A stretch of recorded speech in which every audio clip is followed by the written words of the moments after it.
Okay, welcome back to the channel. We're doing a Wednesday wind down today where we do something fun and relaxing every Wednesday. You can pour a beverage of your choice and paint along or experiment or just unwind with me. So first things first, I was so inspired. I love Skillshare and I watch a ton of it. And I'm not getting paid to talk about Skillshare, by the way. Anyway, I was doing a course with Anna Sokolova. She's a Berlin-based artist. She's fabulous. And it's about monotypes. And I had never really considered monotypes before, but I was so impressed by how fun and easy they looked. I thought we should give them a try. So let's talk about materials. I really think you can use almost any paint that you want. I bought an inexpensive set of gouache paints at Hobby Lobby.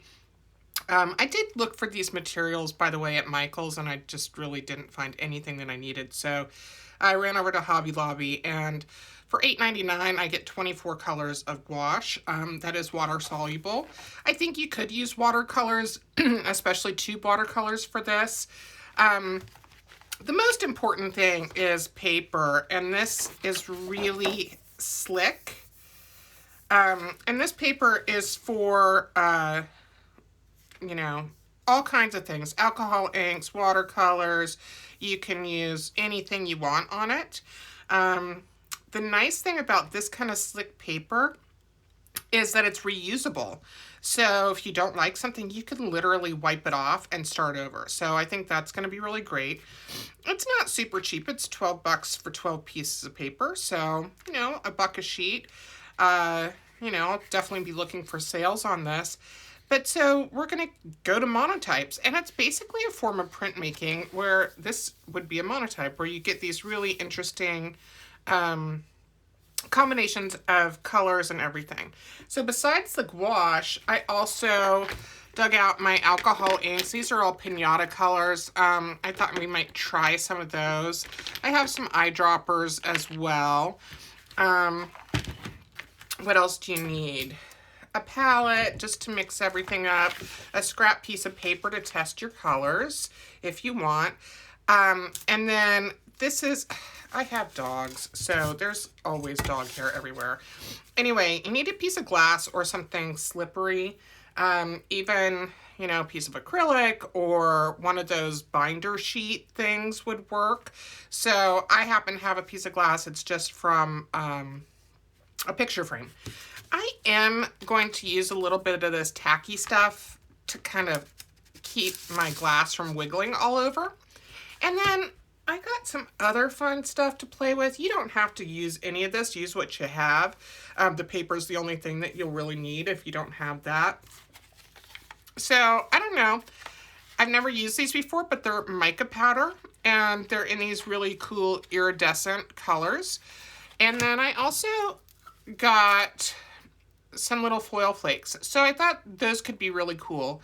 And stick around till the end. Of course, you need paintbrushes and some water as well, but stick around to the end too, because I'm going to show you another way to use your monotypes once you've created them that can make one great monotype go in all kinds of different directions. So let's get to it. I'm so excited. I kind of experimented with the gouache, and this is my color palette. I've got scarlet, I have Prussian blue, white, turquoise, and purple. And I've got some different paint brushes so I don't have to, you know, keep going back and forth, back and forth. So let's do it. I'm really excited. Okay. So I just have a little water on my brush. And there's no rhyme or reason to how you put the paint on the glass. So be messy, be bold. It's time to play.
rotate the paper, do different pressure things.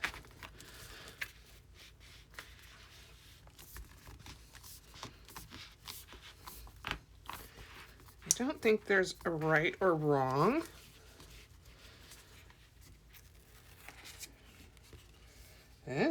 That's kind of cool. Look at all that texture. That's kind of awesome. Okay, and I still have some paint on here.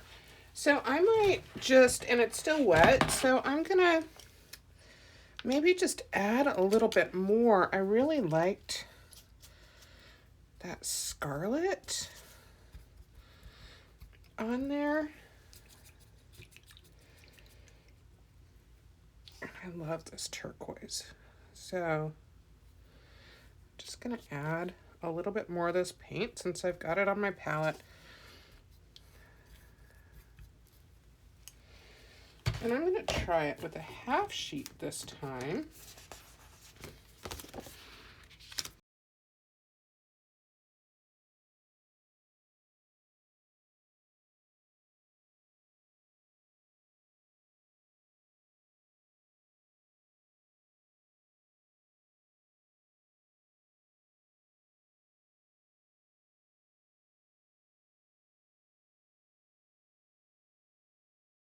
Much different result, but still cool. Okay, now let's give a quick cleanup. I work in my basement, so I usually have baby wipes down here. I'm just going to use those to clean up.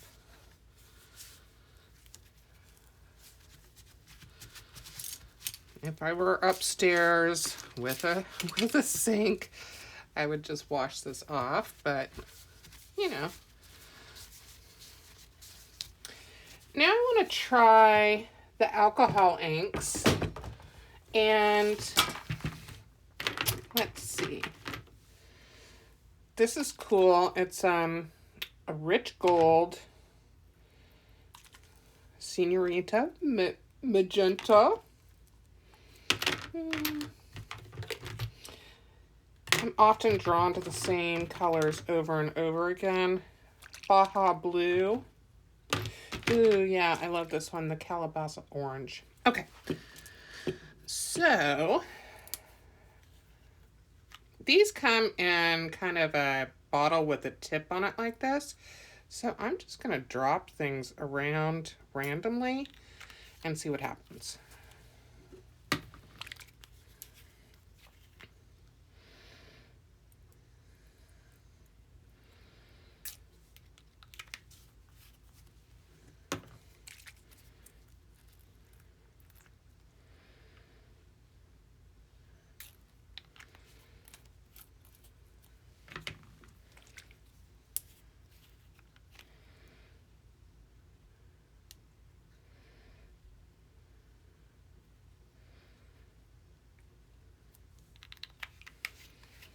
With these alcohol inks as well, I think I'm going to try a little bit of this mica powder. Let's see.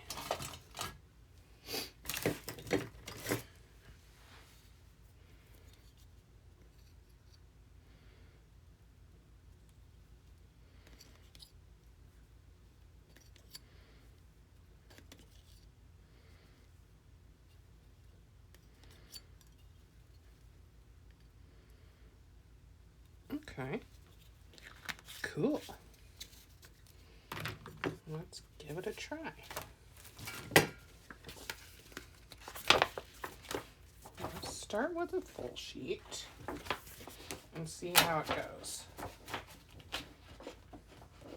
I think the hardest part about this whole project is getting the paper off the pad. Okay, here goes nothing.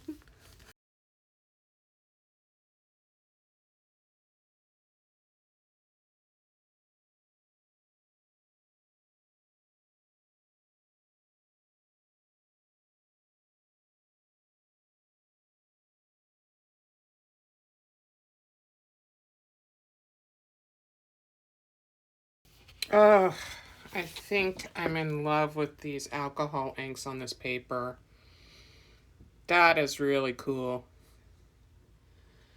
Okay, now I'm going to try a half sheet with what's left.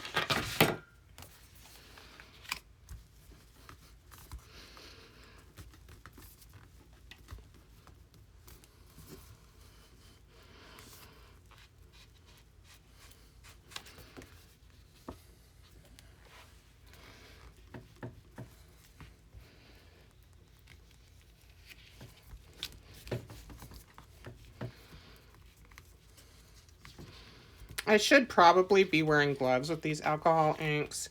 They are kind of strong. This one, not so much. It's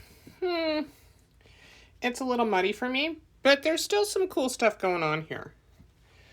But that's okay. That one of the cool things about this paper, right? So if I don't love it, I can legit wipe it off this paper and start over.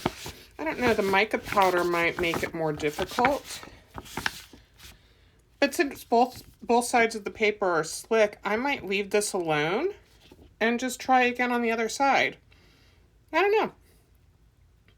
I hope you try this, and now let's see some other things that we can do with our monotypes. I really like this one.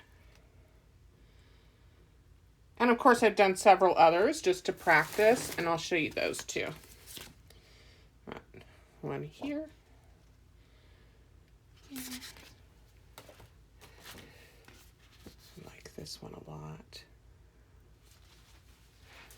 Just imagine these as like different backgrounds and all kinds of things.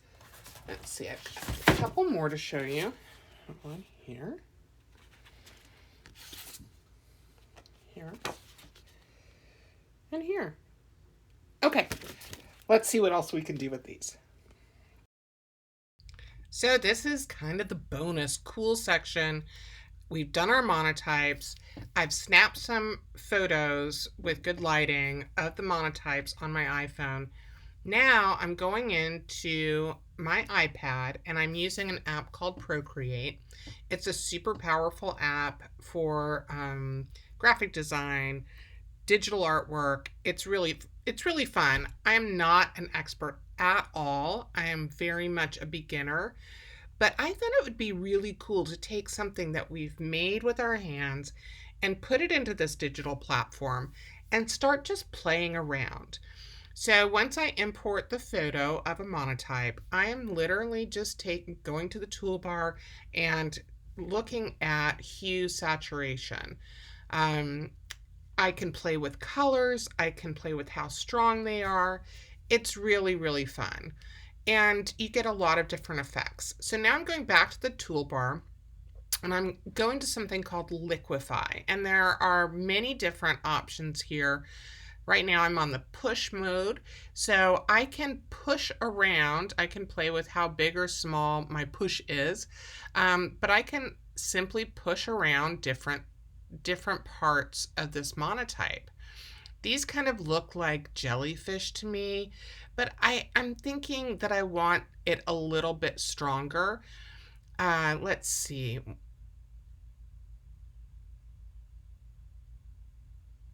So that's the twirl option, and I think that's really fun. So I just am having fun playing with this to get it to look how I want. And again, this is not really a Procreate tutorial. I just want to give you the idea of how cool it is to be able to paint something or do something tactile like the monotypes, which I thought was really relaxing and really fun, and then later have that as something that you can play with and I don't know, make new and different. And because it's digital, you're not using more paper. You can change it over and over. You can make many copies. You can do all kinds of different forms of the same piece of art. And it's perfect for sharing online and even designing things for print on demand, like could be anything from fabric to notebooks to all kinds of stuff. And especially if you're an artist that's trying to sell some of your art, this might be a really good option for you. But since this is not a Procreate video, I am going to go ahead and speed us up and get to the final of me messing around with this one.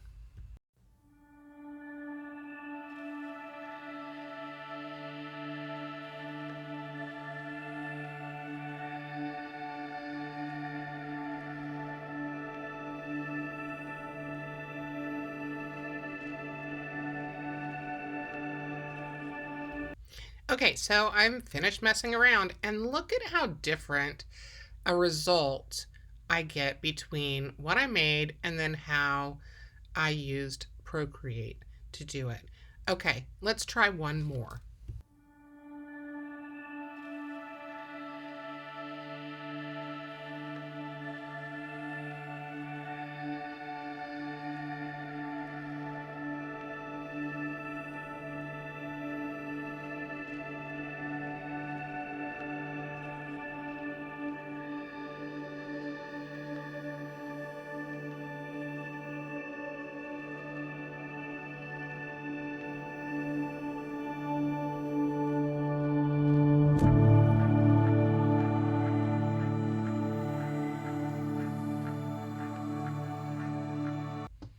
Okay, so this is what I came up with from that original monotype.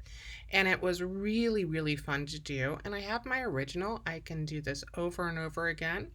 But look how different the original monotype is versus the artwork that we came up with just by using Procreate. I hope you've enjoyed this. I hope it was relaxing. I'll see you next Wednesday. Ciao.